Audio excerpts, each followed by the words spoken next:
ఈ దినం మనం ధ్యానం చేస్తున్నాము దావీదు కొరకు. అంటే మనం గత కొన్ని వారాలుగా దావీదు యొక్క ప్రార్థనా విజయాలు, దావీదు యొక్క విజయ రహస్యాలు అనేటువంటి అంశాన్ని ధ్యానం చేస్తున్నాం మనం. దానిలో భాగంగా ఈరోజు దావీదు దండు అనేటువంటి మాటని ధ్యానం చేయబోతున్నాం. దావీదు సైన్యం అన్నమాట. ఈ మాటని బైబిల్లో దావీదు దండు ఎంతమంది అనగా అనేటువంటి మాట అక్కడ ఉపయోగించారు. కాబట్టి ఈరోజు మన ధ్యాన అంశము దావీదు దండు. మరి దావీదు ఇప్పుడు మనం ఈ 22వ అధ్యాయము మొదటి సమూయేలు గ్రంథం తెరవండి. మొదటి సమూయేలు గ్రంథము 22వ అధ్యాయంలో మొదటి నుంచి నేను చదువుతున్నాను చూడండి. దావీదు అక్కడ నుండి బయలుదేరి అదుల్లాము గుహలోనికి తప్పించుకొని పోగా అతని సహోదరులను అతని తండ్రి ఇంటి వారందరూ ఆ సంగతి విని అతని యొద్దకు వచ్చిరి. మరియు ఇబ్బంది గల వారందరూ, అప్పులు చేసుకొనిన వారందరూ, అసమాధానముగా నుండి వారందరూ అతని యొద్ద కూడుకొనగా అతడు వారికి అధిపతి ఆయను. వారు ఎక్కువ తక్కువ మంది 400 మంది అని రాయబడి ఉంది అక్కడ. అయితే ఇక్కడ మనకు తెలుసు, సౌలు దావీదుని తరుముతున్నాడు నిర్నిమిత్తముగా. దావీదు ఏ తప్పు కూడా చేయలేదు. ఒక్క మాట కూడా సౌలుని వ్యతిరేకంగా దూషించలేదు, తిట్టలేదు, వ్యతిరేకించలేదు, అన్యాయం చేయలేదు, హాని చేయడానికి తలపెట్టలేదు, ఏమీ చేయలేదు. కానీ అన్యాయముగా సౌలు దావీదుని తరుముతున్నాడు. దాని అంతటికీ కారణం అసూయ, ఈర్ష్య, ద్వేషము. ఒక మనుషుడిలో మరి ఇవన్నీ సహజంగా ఉంటూ ఉంటాయి కాబట్టి అవన్నీ కూడా ఏలుబడి చేసి దావీదుని తరుముతూ ఉంటే ఈయన పారిపోతూ ఉన్నాడు. రకరకాల ప్లేసెస్లోనికి పారిపోతూ ఉన్నాడు. అదుల్లాము అనేటువంటి ఒక గుహ దగ్గరికి పారిపోయి అందులో దావీదు ఉన్నాడు అనే సంగతి అంటే మొదటగా సొంత వాళ్ళకి తెలిసింది. ఇప్పుడు రాజు నుంచి తప్పించుకోవడానికి పారిపోతున్నాడు ఈయన ఎక్కడున్నాడనే ఇన్ఫర్మేషన్ తల్లిదండ్రులకు ఇస్తాడు. కాబట్టి మొదటగా తల్లిదండ్రులు అతని దగ్గరికి వెళ్ళారు, సహోదరులు కూడా అతని దగ్గరికి వెళ్ళారు. అయితే వాళ్ళు మాత్రమే కాదు, కొన్ని రోజులు అలా గడుస్తూ ఉంటే రోజు రోజుకి కొంతమంది దావీదును వెతుక్కొని వస్తున్నారు. దావీదును వెతుక్కొని వస్తున్న వాళ్ళందరూ కూడా దావీదుకి ఏమైనా ఆర్థిక సహాయం చేద్దాం, దావీదుకి ఏమైనా యుద్ధ ఆయుధాలకు సహాయం చేద్దాం, దావీదు క్రొత్తగా అంటే అక్కడ పారిపోయి ఏదైనా అతని మీద ఒక అభిషేకం ఉంది, దేవుడు అతన్ని రాజుగా చేసుకుంటానన్నాడు కాబట్టి ఆయనకి ఏమన్నా బ్యాక్ సపోర్ట్ ఇద్దాం అని వచ్చిన వాళ్ళు కారు. ఎవరెవరు వస్తున్నారంటే ఆయన దగ్గరికి వచ్చిన వాళ్ళు బాధల్లో ఉన్నవాళ్ళు, కష్టాల్లో ఉన్నవాళ్ళు, అప్పుల్లో ఉన్నవారు, ఈయనకంటే దీనమైన పరిస్థితులలో ఉన్నవారు రోజుకి ఆయన దగ్గరికి వస్తుంటే అలా రోజు రోజుకి వచ్చిన వాళ్ళందరూ ఎంతమంది అయ్యారంట అంటే ఒకటి ఎక్కువ తక్కువ 400 మంది అయ్యారు. అప్పుడు వాళ్ళందరికీ ఈయన ఏమయ్యాడు, మళ్ళీ అధిపతి అయ్యాడు. ఇక్కడ మనము సంఘానికి పోల్చుకున్నప్పుడు దేవుడు ఒక సేవకు పిలిచినప్పుడు దేవుని చేత పిలువబడిన పిలుపులో చాలా పోరాటాలు ఉంటాయి. అది ఎక్కడి నుంచో మనకి పిత్రార్జితము ద్వారానో హెరిడిటరీ ద్వారా అంటే తల్లిదండ్రులు చేశారు, తాత ముత్తాతలు చేశారు, వారి తర్వాత మనం అందుకున్నాము. లేదంటే మనము ఒక మిషన్కి సంబంధించిన వాళ్ళము జీతగాళ్ళైన పాస్టర్స్గా అక్కడికి వెళ్ళి అంటే ఏర్పరచబడిన మందకి బోధ చేయడం అనేటువంటి ప్రొసీజర్స్ కాకుండా ఇండివిజువల్గా దావీదు ఒకరిని సేవ కోసం పిలిచారు. అంటే వాళ్ళు వెళ్ళి ఒక చోట ఒక చిన్న షెడ్డో, ఒక పాకో, టెంటో, లేకపోతే ఒక చిన్న ఇల్లు అద్దెకి తీసుకుని వాళ్ళు ఫస్ట్ అక్కడ సంఘం పెట్టినప్పుడు వాళ్ళ దగ్గరికి ఫస్ట్ ఎవరు వస్తారు? ఎవరో ఇక్కడ పాస్టర్ గారు వచ్చారంట, ప్రార్థన చేస్తున్నారంట, బాబు మాకు ఈ కష్టాలు ఉన్నాయి, కొంచెం మా ఇంటికి ఒకసారి వచ్చి ప్రార్థన చేస్తావా అని అడుగుతారు కదా. అప్పుడు తప్పకుండా వస్తానమ్మా అని ఈయన, ఎందుకంటే అప్పుడే సేవలోనికి వచ్చాడు కాబట్టి ఆయన ఖాళీగా ఉన్నారు కాబట్టి ఆయన వెంటనే వాళ్ళ ఇల్లుని దర్శించి వాళ్ళు చాలా దీనహీన స్థితిలో ఉన్నవారు అవుతారు. జస్ట్ మంచినీళ్ళే ఇవ్వగలరు ఆ సేవకుడికి. అలాంటి ఇంటికి వెళ్ళి వస్తారు. ఆవిడ వెళ్ళి ఇంకొకరికి చెప్తుంది, ఇదిగో బాబు పెళ్ళయ్యి ఇన్ని సంవత్సరాలు అయింది, మా బిడ్డలు కలగలేదు, కొంచెం ప్రార్థన చేస్తావా అని ఇంకొకరు వస్తారు. అప్పుల పాలైపోయి ఉన్నాము, కొంచెం సహాయం చేసి ప్రార్థన చేస్తావా అని ఇంకొకరు వస్తారు. వచ్చి ప్రార్థన చేయించుకున్న వాళ్ళందరూ అల్పులు అయి ఉంటారు వాళ్ళు, అంతేనా? అంతే పక్కన ఈ పక్కన ఆ పక్కన చాలామంది మంచి గృహాలలో ఉన్నవాళ్ళు ఉంటారు. కానీ వాళ్ళు చాలా పెద్ద చర్చలకు వెళుతూ ఉంటారు. ఇక్కడ సేవకుడు ఉన్నాడనే గుర్తింపు కూడా వాళ్ళు గుర్తించడానికి ఎప్పుడైనా అత్యవసరం అయితే ఇంటికి వచ్చి ప్రార్థన చేస్తావా అని అడుగుతారు. అప్పుడు అక్కడికి వెళ్ళి చేయాల్సిందే ఈ చిన్న సేవకుడు. ఇలా ఎంతోమంది ఆ జీరో లెవెల్లో నుంచి ఈరోజు దేవుని యొక్క కృపచేత పెద్ద పెద్దగా ఎదిగిన సేవకులు చాలామంది ఉన్నారు. పాల్ యాంగెచ్చో పాస్టర్ గారిని దేవుడు సేవకు పిలిచినప్పుడు ఆయన గదిలో పడుకోవడానికి చాప కూడా లేనటువంటి స్థితిలో ఒక చిన్న గదిని తర్వాత అద్దెకి తీసుకొని చెక్కతో చేసినటువంటి సిలువను పెట్టుకొని ఆయన తెల్లవారుజామున ప్రార్థనలు అక్కడ చేస్తుంటే ఆయన దగ్గరికి వచ్చిన వారందరూ అటువంటి వృద్ధులైనటువంటి స్త్రీలు. ఆఖరికి ఆయన సేవ చేస్తూ ఉంటే 4-5 స్త్రీలే చేరారు ఆయనకి. వాళ్ళు ఎవరయ్యా అంటే ఆదివారం ఆయన వాక్యం చెప్తుంటే నిద్రపోతూ ఉంటారు కుర్చీలో కూర్చొని, లేకపోతే కింద కూర్చొని. వాళ్ళు ఎవరు? వృద్ధులు కాబట్టి ఆటోమేటిక్గా వాళ్ళకి నిద్ర వచ్చేస్తూ ఉంటుంది. ఈయన ఏం చెప్తున్నాడో వాళ్ళకి ఏం అర్థం కాదు. ఈ యవ్వన సేవకుడు పౌరుషంగా ఏదేదో అరిచేస్తూ ఉంటాడు. కొంచెం నెమ్మదిగా చెప్పచ్చు కదా, అరిచేస్తున్నావు నిద్ర చెడిపోతుంది అనేవారట. మరి ఇంక వాళ్ళు ఎందుకు వచ్చారు? వాళ్ళు అలా అడిగేవారంట ఆయన, కొంచెం నెమ్మదిగా చెప్పి ఇక్కడ ఏమంతమంది ఉన్నామని అంత గట్టిగా చెప్పేస్తున్నావు నువ్వు అని. అంటే నేను మీ 5గురితో మాట్లాడట్లేదు, నేను 5,000 మందితో మాట్లాడుతున్నానని ఆ యవ్వన సేవకుడు అరిచి సాక్ష్యాన్ని లేదంటే ఆయన సేవను చేసేవాడంట. ఇప్పుడు మన దావీదు దగ్గరికి వచ్చిన వాళ్ళు అట్టివారే. ఆయనకి ఫైనాన్షియల్ సపోర్ట్ చేయడానికి ఎవరో లేరు అక్కడ, అంతేనా? సంఘానికి ఎవరైనా వచ్చారేమో, పోన్లే వీళ్ళ ద్వారా దేవుడు ఈ సేవకుడిని పోషిస్తాడేమో అనుకోవడానికి లేదు, ఈయనే తిరిగి ఇవ్వాలి. మన సంఘంలో కూడా మన దగ్గరికి వచ్చిన వారు ఫస్ట్ ఆ విధంగానే స్టార్ట్ అవుతుంది. ఏదైనా ఏ సంఘమైనా, ఏ దేవుని చేత పిలువబడిన ఏ చిన్న పరిచర్యలు అయినా కూడా ఈ విధంగానే ఏర్పాటు చేయబడతాయి. దావీదు దగ్గరికి అలాగే అటువంటి వారందరూ వచ్చి చేరారంట.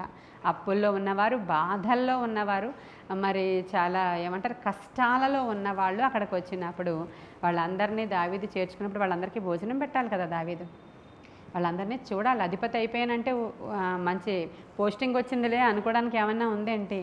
ఆయన బాధ్యత ఈ సంఘాన్ని లేదంటే ఈ యొక్క వచ్చినటువంటి గుంపుకి వాళ్ళ అవసరతలు చూడడం, అక్కరతలు చూడడం, వాళ్ళు అన్నీ విడిచిపెట్టేసి వచ్చారు దావీదు దగ్గరికి.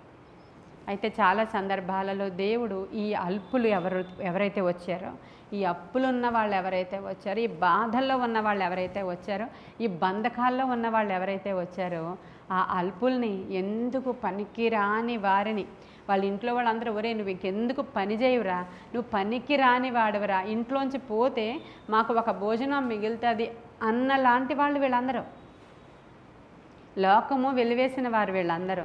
లోకంలో కష్టాలు తట్టుకోలేక ఇంటి వారు కూడా వీళ్ళని చూడక వచ్చిన వాళ్ళు వీళ్ళందరూ. అలాంటి వారంట, అలాంటి వారినంట దేవుడు నేను హెచ్చిస్తాను అంటాడు ఆయన. హల్లెలూయా. కొరింథీయులకు రాసిన పత్రిక, మొదటి కొరింథీయులకు రాసిన పత్రిక 1వ అధ్యాయం 26వ వచనం. సహోదరులారా, మిమ్మల్ని పిలిచిన పిలుపును చూడుడి. మీలో లోకరీతిని జ్ఞానులైనను ఘనులైనను గొప్ప వంశము వారైనను అనేకులు పిలువబడలేదు గాని ఏ శరీరియు దేవుని ఎదుట అతిశయింపకుండునట్లు, ఏ శరీరియు కూడా దేవుని ఎదుట అతిశయింపకుండునట్లు జ్ఞానులను సిగ్గుపరచుటకు లోకములో నుండి వెర్రి వారిని దేవుడు ఏర్పరచుకొని ఉన్నాడు. బలవంతులైన వారిని సిగ్గుపరచుటకు లోకములో బలహీనులైన వారిని దేవుడు, అలా 29 వరకు మీరు చూస్తే అసలు జ్ఞానం లేని వారిని, జ్ఞానులను సిగ్గుపరచడానికి అజ్ఞానులైన వారిని ఆయన ఎన్నుకున్నాడని. పెంట కుప్పల మీద నుంచి దేవుడు బీదలను లేవనెత్తి ఆయన తన సేవలో వాడుకున్నాడని. అంటే అన్ని టాలెంట్స్ ఉన్న వాళ్ళని దేవుడు పిలిస్తే నేను ఈరోజు చెప్తాను, నాకు సో అండ్ సో డిజిగ్నేషన్స్ ఉన్నాయి, నేనేమీ చదువుకోకుండా మీ దగ్గరికి రాలేదు, నేనేం ఉద్యోగం లేక మీ దగ్గరికి రాలేదు, నాకు ఉద్యోగం ఉంది, ఇలాంటి గొప్పలు చెప్తుంటాను నేను అప్పుడప్పుడు మీకు. వాళ్ళు కూడా ఇష్టం కాదు దేవుడికి. అసలు ఏమీ లేదయ్యా, నేను శూన్యము, నేను వట్టిదాన్ని. అసలు అలాంటి సందర్భంలో దేవుడు నన్ను పిలిచాడు అనేటువంటి ఆ యొక్క గొప్ప కాలింగ్ చాలా ప్రాముఖ్యమైనది. ఇలా వెర్రి వారిని ఎన్నుకుంటాడంట ఆయన. మనం కూడా చాలామంది సేవకుల యొక్క సాక్ష్యాలు వింటూ ఉంటాం. పాలయ్య అని అటువైపు ఒక పాస్టర్ గారి గురించి అతి పెద్ద మందిరం అతనే కట్టాడు ఈ యొక్క మన కంట్రీలో. అంటే మన ఏరియా వైపు కాదు ఆయన. అతనంటే ఫస్ట్ ఐస్ క్రీమ్ బండి అంట, ఐస్ క్రీమ్ అమ్ముకుంటూ ఉండేవారని, అలా రకరకాలుగా చాలా తక్కువ స్టేజ్ నుంచి వచ్చిన వాళ్ళు అని. ఇంకొక ఆయన ఆటో నడుపుకునేవాడని నేను అంటే. మన యేసన్న గారు అయితే జ్ఞానమే లేదు ఆయనకి కదా. జ్ఞానులను సిగ్గుపరచడానికి అజ్ఞానులను వాడుకుంటాడంటే ఆయనకి మైండ్ సరిగా లేదు.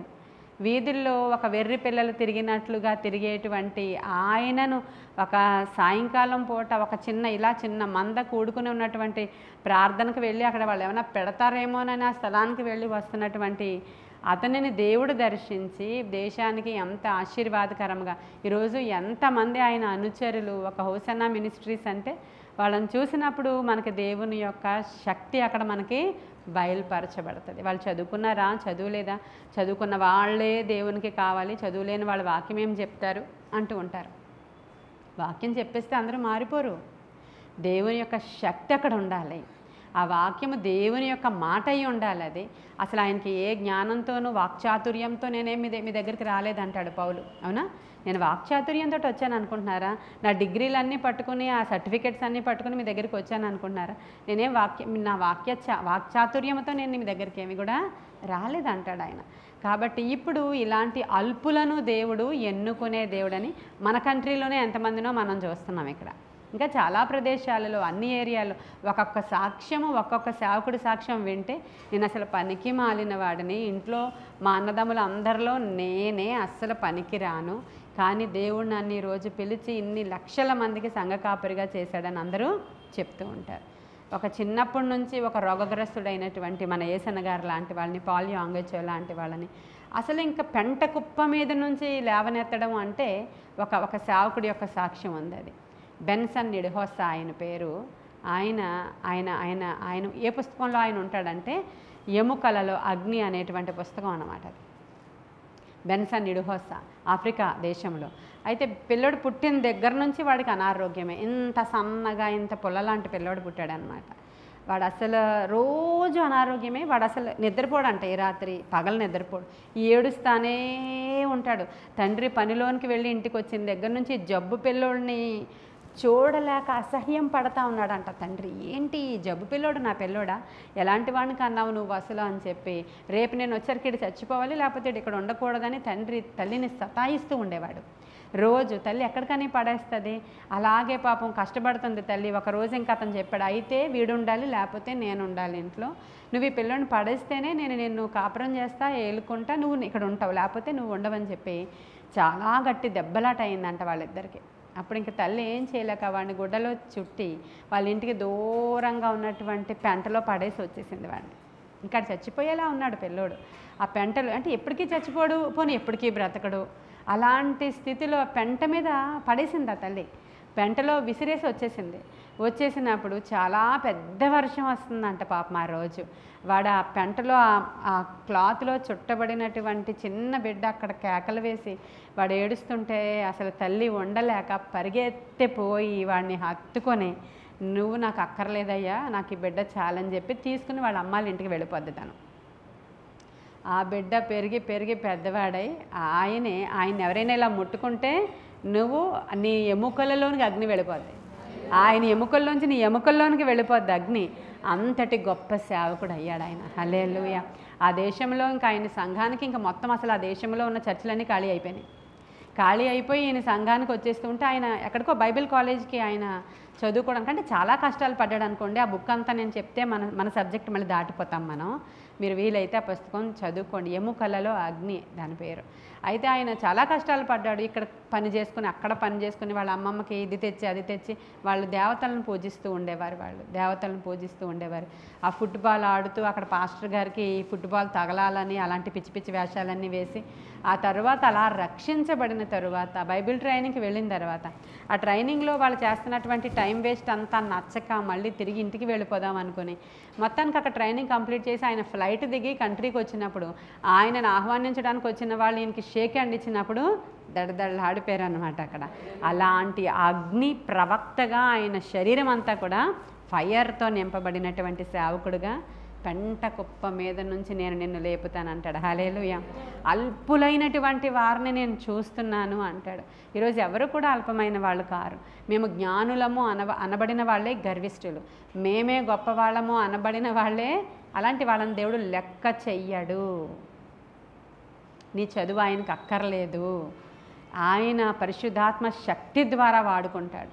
కాబట్టి ఆ సేవకుడు తర్వాత ఆ దేశం అంతా ఖాళీ అయిపోయి అన్ని చర్చిలు వాళ్ళు ఈయన దగ్గరికి వచ్చేస్తుంటే చాలా పెద్ద మీటింగ్ ఏర్పాటు చేసి మొత్తం ఆ దేశంలో ఉన్న సేవకులందరూ చాలా పెద్ద మీటింగ్, ఈయనప్పటికే టీవీలో స్పీకర్గా మాట్లాడుతూ అలా ఉన్నప్పుడు వాళ్ళందరూ వచ్చి ఈయన మీద కంప్లైంట్ చేశారు. ఏంటి మా సంఘంలో ఉన్న వాళ్ళందరినీ దోచేసుకుంటున్నాడు, అన్ని సంఘాలని దగ్గరికి తెచ్చేసుకుంటున్నాడు, ఈరోజు కూడా ఉన్నాయి కదా ఇలాంటివన్నీ కూడా అని అడుగుతున్నప్పుడు ఆయన ఒక మాట చెప్పాడు అనమాట. అవును, గొర్రెలకి మీ దగ్గర మేత దొరకట్లేదు కాబట్టి మేత వెతుకుని నా దగ్గరికి వస్తున్నారు, దానికి నన్నేం చేయమంటారని చెప్పి ఆ బోర్డు మీటింగ్లోంచి వెళ్ళిపోతాడు ఆయన. అంటే ఇలాంటివన్నీ కూడా ఆ రోజుల్లోనే జరిగాయి, చాలా ఎప్పుడో జరిగినటువంటి సందర్భాలు ఇవన్నీ కూడా. అలాగా అలా పెంట కుప్పాల మీద నుంచి దేవుడు బేదల్ని, అలాగా ఈ అత్యల్పులైన వాళ్ళు దావీదు దండులో చేరిన తర్వాత, ఇప్పుడు దావీదు గారికి 400 మంది సైన్యం కదా, 400 మంది వాళ్ళందరూ ఎవరయ్యా అంటే అసలు ఏ పేరు, ఏ ఊరిలో ఏ విధమైనటువంటి చిన్న గుర్తింపు కూడా లేదు. వాళ్ళందరూ అడిగితే ఒకప్పుడు ఉన్నాయండి, ఇప్పుడు అంతా మేము అన్నీ కోల్పోయాం అన్నవాళ్లే తప్ప ఎవరు అంటే ఒక పెద్ద గొప్పగా చెప్పుకోవడానికి ఎవరు కూడా లేరు. కానీ వాళ్ళని దేవుడు ఎలా తయారు చేశాడంటే, అసలు దావీదు దండు ఎంత విస్తరించిపోయిందంటే మీకు తెలియదు. అతడు ఎంత ఆశ్చర్యకరమైనటువంటి సందర్భం దినవృత్తాంతాల గ్రంథంలో ఉంటుంది. తెరవండి 1వ దినవృత్తాంతాల గ్రంథము 12వ అధ్యాయానికి వచ్చేసేయండి. 12వ అధ్యాయం దగ్గరికి వస్తే చదువుతున్నాను మొదటి వచనం నుంచి. దావీదు కీషు కుమారుడైన సౌలునకు భయపడి ఇంకనూ దాగి ఉండగా, సౌలు బంధువులకు బెన్యామీలులో పరాక్రమశాలులు కొందరు దావీదునకు యుద్ధ సహాయము చేయుటకై అతని యొద్దకు సిక్లగునకు వచ్చారు. ఇప్పుడు ఎవరు వస్తున్నారు? అల్పులు వచ్చారు, అయోగ్యులు వచ్చారు, పనికి రాని వారు, ఎందుకు పనికి మాలిన వారు అనబడిన వాళ్ళు, అసలు అంతా చాలా ఇంకా వాళ్ళకేం ఒక గుర్తింపు లేదు. అలాంటి వాళ్ళు ఆయన దగ్గరికి వచ్చిన వాళ్ళు ఉన్నారు కదా. ఇంకా ఉండే కొద్దీ ఆయనకి రోజు రోజుకి వస్తున్నారంట ఆయన దగ్గరికి, రోజు రోజుకి ఆ యొక్క దావీదు దగ్గరికి. ఎందుకని దావీదు దగ్గర ఏం లేదు, కానీ రోజు రోజుకి దేవుని చేత ఏర్పరచబడిన వారి దగ్గరికి అలా రోజు రోజుకి రావాలి, ప్రతిరోజు విస్తరించాలి, వెళ్ళి అనేకుల్ని వీళ్ళు తీసుకొని రాగలగాలి. కాబట్టి ఈయన దగ్గరికి ఎవరెవరు వస్తున్నారంట? ఈ సౌలునకు భయపడి ఇంకా ఈయన దాక్కున్నాడు కదా, సౌలు బంధువులే వచ్చేస్తున్నారంట ఈయన దగ్గరికి. చూసారా ఎవరు వస్తున్నారు ఇప్పుడు? సౌలు గారి బంధువులందరూ వచ్చేస్తున్నారు. ఇంకా మాకు ఇంకా ఈ గోత్రం ఆ గోత్రం అని ఏమీ లేదు, మా బంధువు ఈ బంధువు అని ఏమీ లేదు, మేము కూడా దావీదు దండులో మేము జాయిన్ అయిపోతామని చెప్పి. చూడండి, సౌలు బంధువులకు బెన్యామీనీలలో పరాక్రమశాలులు కొందరు దావీదునకు యుద్ధ సహాయము చేయుటకై అతని యొద్దకు సిక్లగునకు. ఇప్పుడు వచ్చేవాళ్ళు ఇంకా మామూలు వాళ్ళు కాదండి. మనకి కూడా ఈ స్టేజ్ దాటిపోయింది, అవునా కదా? అప్పుడు నిజంగానే అత్యల్పులు వచ్చారు, అవసరతలలో ఉన్న వాళ్ళు వచ్చారు, రోగగ్రస్తులు వచ్చారు, బాధల్లో ఉన్న వాళ్ళు వచ్చారు, బరువుల్లో ఉన్న వాళ్ళు వచ్చారు. ఇదా సంఘము అన్నట్లుగా మనల్ని చూసిన వాళ్ళు వచ్చారు, వాడుకొని విడిచిపెట్టేశారు, వెళ్ళిపోయారు, ప్రార్థనా సహకారం కోరుకున్నారు, మనం చేశాము, భయపడ్డాము, అయినప్పటికీ కూడా వాళ్ళు మాకు పెద్ద పెద్ద మందిరాలు కావాలని వెళ్ళిపోయిన వాళ్ళు ఉన్నారు. ఆ స్టేజ్ దాటిపోయింది. ఇప్పుడు ఎవరు వస్తున్నారంటే పరాక్రమశాలులు రావడం మొదలుపెట్టారు. హల్లెలూయా! పరాక్రమశాలులు కొందరు దావీదునకు యుద్ధ సహాయం చేయడానికి వచ్చారు. వీరు విలుకాండ్రయి కుడి ఎడమ చేతులతో వడిసెల చేత రాళ్ళు రువ్వుటకు, వింటి చేత అంబులు విడుచుటకు సమర్థులైన వారు. హల్లెలూయా! ఇంకేం లేదు, లెఫ్ట్ అండ్ రైట్ ఇస్తారనమాట. కుడి ఎడమ చేతులతో వింటిని విసురుతారు వాళ్ళు, కుడి ఎడమ చేతులతో ఏం కాదు తుత్తినీలుగా చేస్తారు ఎదుటి వ్యక్తులని. అలాంటి మల్టీ టాలెంట్ పర్సన్స్ రావడం మొదలుపెట్టారు.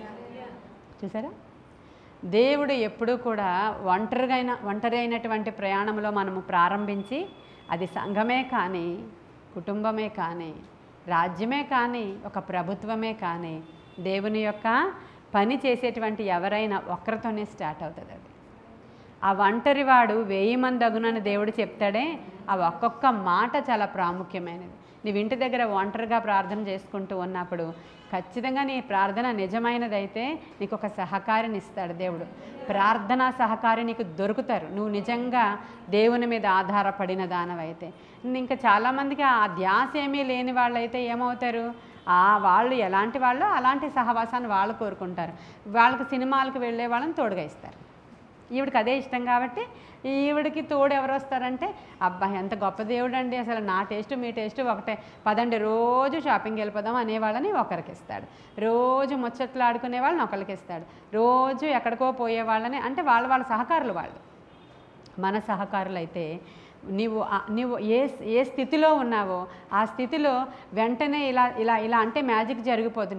నిన్ను ఆదరించడానికి ఎవరో ఒకరిని నీ దగ్గరికి పంపిస్తారు, నిన్ను ఓదార్చడానికి ఎవరో ఒక స్నేహితుడిని పంపిస్తారు దేవుడు.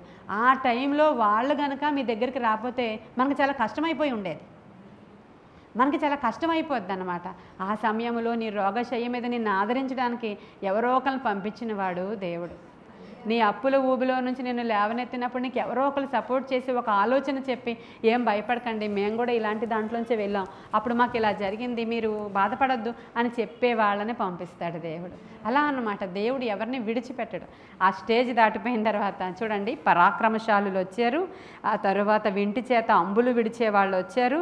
గిబియోను వాడైన షెమాయా కుమారుడైన అహీయెజెరు అతడు అధిపతి, ఇతని తరువాతి వాడగు యోవాషు, అజ్మెవెతు కుమారులైన ఎజీయేలు, పెలెటు, బెరాకా, అనేతోతీయుడైన యోహు 30 మందిలో పరాక్రమశాలియు 30 మందికి పెద్దయునైన ఇష్మయా అను గిబియోనీయుడు, ఇర్మియా, యహజీయేలు. ఇంకా వాళ్ళందరి పేర్ల తర్వాత 8వ వచనానికి రండి.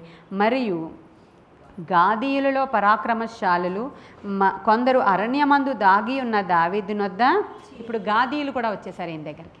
మళ్ళీ గాదీలో మామూలు వాళ్ళ, ఇప్పుడు అప్పుల వాళ్ళ, లేకపోతే బలహీనులా, ఇప్పుడు రోగగ్రస్తులా వచ్చారు కాదండి, పరాక్రమశాలులు. ఇంక వచ్చే వాళ్ళందరూ ఎవరయ్యా అంటే ఇక పరాక్రమశాలులు వస్తారు, ప్రార్థనా వీరులు వస్తారు, అసలు కోటీశ్వరులు వస్తారు, ఈ దేశాన్ని ఏలే వాళ్ళు వస్తారు, అధిపతులు వస్తారు, నాయకులు వస్తారు. చాలా అసలు ఇంకా మనకి వీళ్ళు వాళ్ళు అని ఇక ఏ ఏ ఏ డిపార్ట్మెంట్ కావాలంటే ఆ డిపార్ట్మెంట్ వాళ్ళు ఇక్కడ ఉంటారు. ఈ కార్యాలు సంఘాలలో ఆల్రెడీ జరుగుతున్నాయి, లోకం చూస్తుంది. అయినా లోకం గుడ్డితనంలోనే ఇంకా మగ్గిపోతూ ఉంది. ఎందుకంటే లోక సంబంధమైన దేవత వారి కనులకు గుడ్డితనాన్ని కలగజేసింది. వారిలో లేని యూనిటీ క్రైస్తవుల్లో ఉంటుంది. వారిలో లేనటువంటి పవర్, వాళ్ళు అక్కడ గ్యాదరింగ్ అయ్యారు అని అంటే వాళ్ళు నిజమైన ప్రార్థనా పరులు అయితే దేశమే షేక్ అయిపోద్ది. నిజమైన ప్రార్థనా పరులు కావాలి, నిజమైన అభిషేకించబడిన వారు కావాలి. వీరు దేవుని చేత అభిషేకించబడిన వారిని గుర్తించడానికి జ్ఞానం కావాలి అటువైపు వారికి. అంతే తప్ప ఏదో మందంతా ఒక చోటకి వెళ్ళిపోతుంది కదా అని వీళ్ళు అక్కడికి వెళ్ళిపోతారు. అక్కడ ఏమీ ఉండదు. అక్కడ సేవకుల యొక్క గొప్పతనము, సేవకుల యొక్క పర్సనల్ విషయాలు, సేవకుల యొక్క కుటుంబ విషయాలు, వాళ్ళని దేవుడు ఎలా హెచ్చించాడో, వాళ్ళని దేవుడు ఎలా అభివృద్ధి చేస్తున్నాడో, వాళ్ళు ఎలా ఆశీర్వదింపబడిపోయి గొప్ప స్థానాల్లో ఎన్ని కంట్రీలు తిరుగుతున్నారో ఇది చెప్తూ ఉంటే వీళ్ళందరూ నోరు ఎల్లబెట్టి చూస్తూ ఉంటారు. వీళ్ళ బాధ తీరిందా అక్కడ? వీళ్ళ అవసరత తీరిందా అక్కడ? వీళ్ళకి ఏమైనా గొప్ప కార్యాలు దేవుడు చేశాడా అక్కడ? అసలు ప్రార్థన అంటే ఏంటో వాళ్ళకి తెలుస్తుందా? ఎందుకు వెళుతున్నామో అర్థమవుతుందా? వాళ్ళ గొప్పతనం చూడడానికి వెళుతున్నావా? నీవు అక్కడ ఆదరించబడ్డానికి వెళుతున్నావా? నీవు దేవుని సైన్యంలో చేరి ఏమైనా యోధుడిగా వాడబడుతున్నావా? అసలు నీ గమ్యం ఎక్కడికి, నీ గురి ఏమిటి? ఈరోజు అనేక మందికి తెలియకనే క్రైస్తవ సంఘాలలో పాలిభాగస్తులుగా వాళ్ళు ఉన్నారు. గాదీయులలో పరాక్రమశాలులు కొందరు అరణ్యమందు దాగి ఉన్న దావీదు వద్దకు వచ్చారు. వీరు డాలును ఈటెను వాడుక చేయగల యుద్ధ ప్రవీణులు, సింహ ముఖము వంటి ముఖము గలవారు, కొండలలో నుండి జింకలంత పాదవేగము కలవారు. వీళ్ళు చూడండి, వీళ్ళ టాలెంట్స్ చాలా బాగున్నాయి. వీళ్ళు ఎవరంటే డాలు ఈట వాడుక చేస్తారంట. వాళ్ళందరూ కూడా వచ్చిన వాళ్ళందరూ ఎవరట?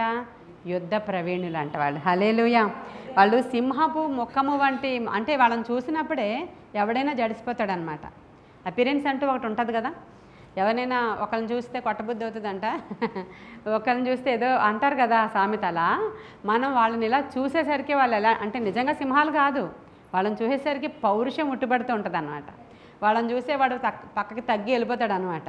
అలా సింహపు ముఖము వంటి వారంట వాళ్ళు. ఎంత చక్కగా రాయించారో చూడండి పరిశుద్ధాత్మ దేవుడు. కొండలలో నుండి జింకలంతా పాద వేగము, అంటే మామూలు పరుగు కాదు, ఇంక అథ్లెటిక్స్ అనమాట వాళ్ళు. మామూలుగా కూడా వాడు పరిగెట్టాడంటే ఎవడు వాడిని పట్టుకోలేడు. ఎవరినైనా పట్టుకోవడానికి వీడిని పంపించామంటే 2 నిమిషాల్లో పరిగెత్తి పట్టేసుకుంటాడు. జింక మళ్ళీ మామూలు జింక కూడా కాదు, కొండలలో ఉన్న జింకలంతా పాద వేగము. చూసారా ఎలాంటి వాళ్ళు వస్తున్నారో దావీదు దగ్గరికి? చూసారా? సంఘము ఇలా ఆశీర్వదింపబడాలి.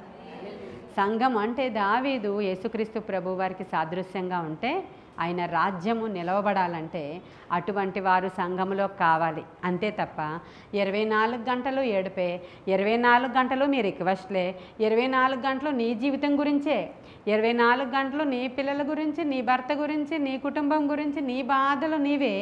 యేసుక్రీస్తు పనులు చేయడానికి ఎవ్వరు కూడా లేరన్నాడు ఆయన. ఎంతసేపు వారి సొంత పనుల నిమిత్తమై ఉన్నారు కానీ యేసుక్రీస్తు పనులను చేసేవారు ఎవరు కూడా లేరని ఎవరు చెప్పారు? యేసయ్య చెప్పారు. కాబట్టి ఇప్పుడు ఎవరు కావాలి సంఘానికి? ఇలాంటి వాళ్ళు కావాలి. సంఘములో వీళ్ళందరూ మేము కానీ ఇక్కడికి వచ్చి దశంభాగం ఇచ్చామంటే ఆశీర్వదింపబడిపోతాం అనేవాళ్ళ వాళ్ళు కాదు కదా. మేము ఈ డబ్బులు ఇస్తే మాకు ఆ డబ్బులు వచ్చేస్తాయి అనేవాళ్ళ. మేము ఈ ఆఫరింగ్ వస్తే మాకు ఎంత గొప్ప కార్యం జరిగిపోద్దంట, ఈ సంఘం చాలా అక్కడ ఎంత అచ్చొచ్చిందంట, ఇక్కడికి వెళ్తే మాకు పిల్లలు పుట్టేస్తారు, ఇక్కడికి వెళ్తే మాకు ఆ సంఘాల అదేం కాదు. వాళ్ళు వచ్చిన వాళ్ళు అలా ఏమీ ఆశించి రాలేదు.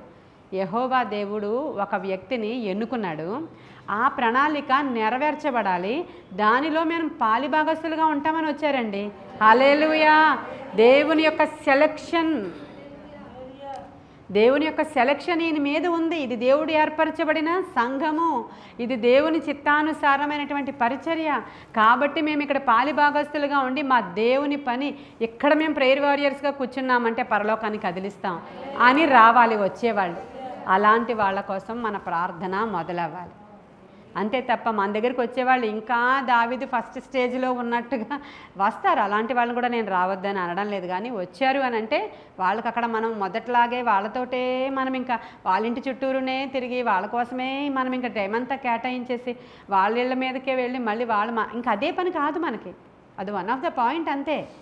ఆ పాయింట్ మనం చేస్తాము. కార్యం చేసేది దేవుడే, మనం చేసేది యుద్ధం అనుదినము కూడా. మనకి 7వ నెల వస్తుంది, ప్రార్థనలు ప్రారంభమవుతాయి. ప్రతిరోజు చేసేది యుద్ధం. మనం పరాక్రమశాలులుగా ఎవరెవరిలో ఏ టాలెంట్ ఉందో అది దేవుడికి తెలుసు, నీకు నాకు తెలియదు. నీకు ఏ టాలెంట్ లేదా, అయినా నీవు ఇక్కడికి వచ్చి కూర్చుంటే టాలెంటెడ్గా మారిపోతావు.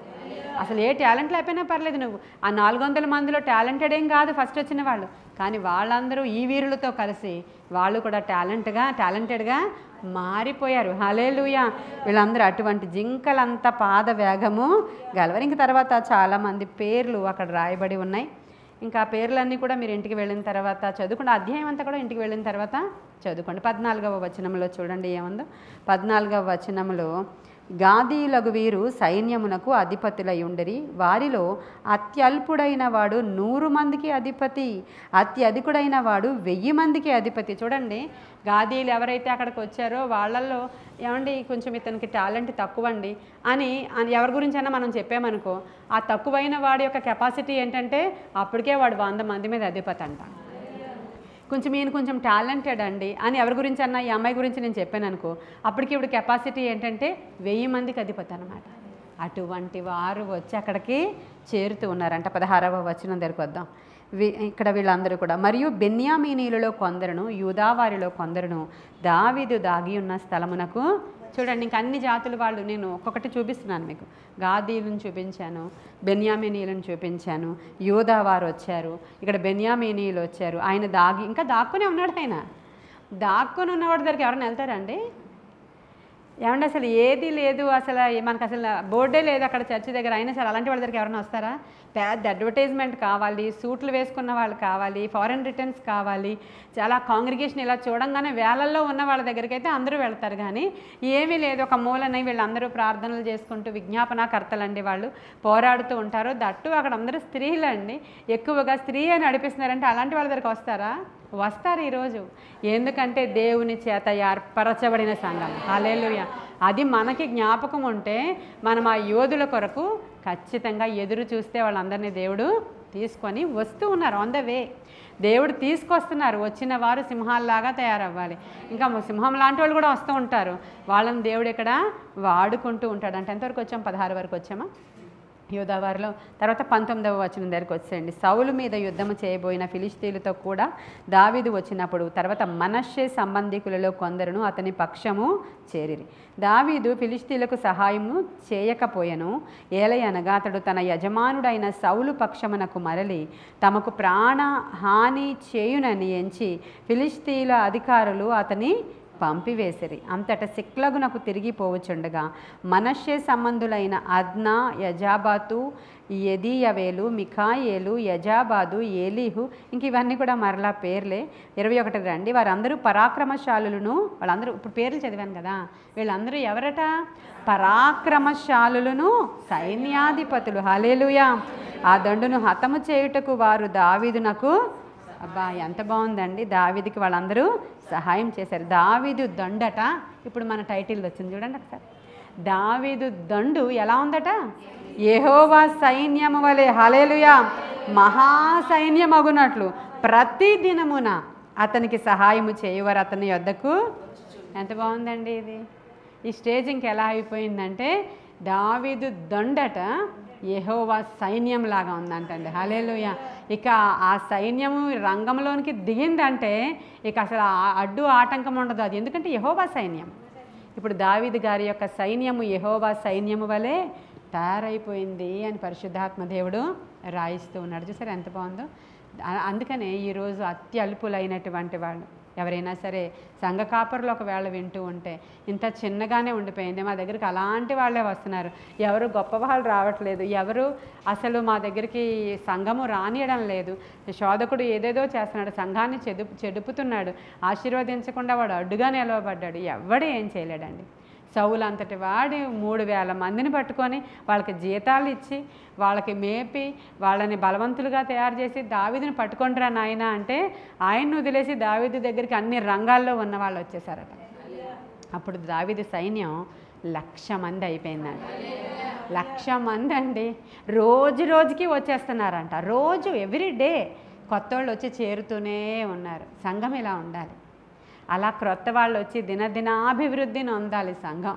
కాబట్టి అలా రావాలి అని అంటే ప్రతిదినము నీ యొక్క వంతు పాత్ర. ప్రభా ఈరోజు నేను చర్చ్కి వెళ్తున్నాను, ఖచ్చితంగా ఈరోజు క్రొత్త వారిని నేను 10 మందినైనా చూడాలి, 100 మందినైనా చూడాలి. ఎందుకంటే నా బాధ్యత. నేను గొర్రెను కదా, నేను గొర్రెలని కనాలి కదా. నా ప్రార్థన నీవు విన్నావు అంటే ఈ వారం రోజుల నుంచి నేను ప్రార్థిస్తున్నాను, నా బాధ్యత అయ్యా. నేను వెళుతున్న నా సంఘము దేవుని చేత ఏర్పరచబడినది, యెహోవా చేత ఏర్పరచబడిన వాడు దావీదు అని తెలుసుకొని ఆయన దగ్గరికి వీళ్ళందరూ కూడా వస్తున్నారంట. అప్కమింగ్ కింగ్ ఈయనే.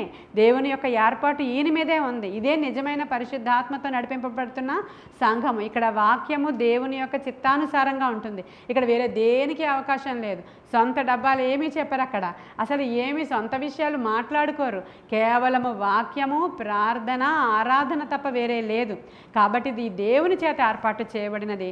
ఆయన కాలింగ్తో వచ్చారు మా సేవకులు గనుక ఆ సంఘానికి నేను గనుక ఆత్మలను సంపాదించే దానిగా తయారైతే నేనే రేపొద్దున సింహాన్ని. హల్లెలూయా. అంతే తప్ప ఇక్కడ కూర్చుని 4 కేకలు వేస్తే వాళ్ళు సింహాలు అవరు. మరి 4 కారుల్లో దిగితే సింహాలు అవరు వాళ్ళు. అవునా?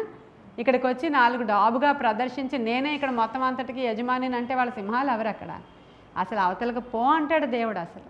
కాబట్టి ఈరోజు నువ్వు ప్రార్థన చేయాల్సిన అంశం ఏంటంటే దేవుని యొక్క చిత్తం ఇక్కడ నెరవేర్చబడాలంటే మాకు సైన్యము కావాలయ్యా. అది దేవుని కొరకైన సైన్యము. మా రాజు మరలా వచ్చి ఆయన రాజ్యాన్ని స్థాపించాలంటే, రాకుమారుడు రావాలి అని అంటే, ఆయన రాజ్య స్థాపన జరగాలి అని అంటే అనేక మంది రక్షించబడాలి. రక్షించబడలేదు కాబట్టి ఆయన రాకడ ఆలస్యం అవుతుంది. కాబట్టి నేను పర్టికులర్గా వచ్చిన దగ్గర నుంచి సిగ్గుపడుతున్నాను. ఒక్కరినైనా తీసుకొచ్చానా? నేను సిగ్గుపడుతున్నాను. ఒక 10 మందినైనా నడిపించానా దేవుని సంఘానికి? దేవుని తట్టు త్రిప్పానా? వారిని ఆదరించానా? వారిని ఓదార్చానా? వారి కొరకు ప్రార్థించానా? ఎవరి గురించి అసలు ఆలోచించానా? ఇక నేను, నా సంగతి, నా సమస్య. కాబట్టి నేను సిగ్గుపడుతున్నాను అయ్యా. ఈరోజు పరాక్రమశాలులు మాకు కావాలి, యుద్ధ వీరులు మాకు కావాలి, జింక పాదాలు కలిగిన వాళ్ళు మాకు కావాలి, ఫైనాన్షియల్గా అసలు ఉన్నత శిఖరాల మీద ఉన్న అధిపతులు మాకు కావాలి, అధిపతులు నాయకులు మాకు కావాలి. ఈ ప్రార్థన మనము ఇంట్లోనే చేయొచ్చు, ఒంటరిగాను చేయొచ్చు. ఎవరైతే వాళ్ళందరూ వస్తున్నారో అది నీ ప్రార్థన ఫలితం అయ్యి ఉండొచ్చు. వాళ్ళందరూ నీ లిస్టులో ఉంటారు. అప్పుడు సేవకుడు నిమిత్త మాత్రుడు, అక్కడ వచ్చిన వారిని నడిపిస్తాడు అంతే. ఆయన యెహోవా చేత ఏర్పాటు చేసుకున్నవాడు. వచ్చిన వాళ్ళందరూ కూడా సైన్యము, యెహోవా సైన్యం. తరువాత 2 లక్షల చిల్లర మంది అయిపోయారట. చూసారా మీరు? దేవుని యొక్క కార్యము. దావీదు దొండ అంటే మీకు ఇది ఒక్కటే తెలుసు. 1 సమూయేలు 22లో 400 మందికి అటు ఇటు ఉన్నారు. వీళ్ళే ఆయన సైన్యం అనుకుంటున్నారు మీరు. మామూలుగా కాదు ఆ సైన్యం ఉన్నది.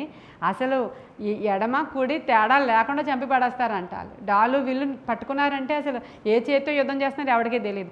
వాడు ఒక్కడు పరిగెట్టాడంటే ఎవడు వాడి దగ్గర నుంచి తప్పించుకోలేని అంతటి పరాక్రమశాలులు, వీరులు. వాళ్ళు అసలు నూతిలోని కూడా దిగి శత్రువు మోహరించి ఉన్నప్పుడు దావీదు దాహం వేస్తుంది అన్నాడు. ఏం దాహం అన్నారు? అప్పుడు అక్కడ ఏమంటారు, నుయ్యి అంటారు కదా, ఏమంటారు, బావి. అక్కడ ఉన్నటువంటి ఆ బావిలో నీళ్లు నాకు బెత్లెహేం దగ్గర మనం తాగామే, అది తాగితే బాగుంటుంది అనిపించింది అన్నారు. అక్కడ చూస్తే శత్రువు అంతా మోహరించున్నారు. ఈయన అనుచరుల్లో 2 వెళ్ళారు. అసలు చంపితే చచ్చిపోవాలి.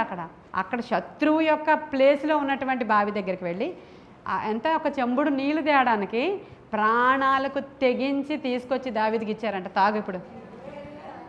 మనకేంటి తాగు అంటే దావీదు అసలు అమ్మో ఇది మీ రక్తమయ్యా, ఒకవేళ ఇటు అటు అయితే మీరిద్దరిని నేను కోల్పోయేవాడిని, నేను తాగనని పానార్పణంగా పోసేశాడంట.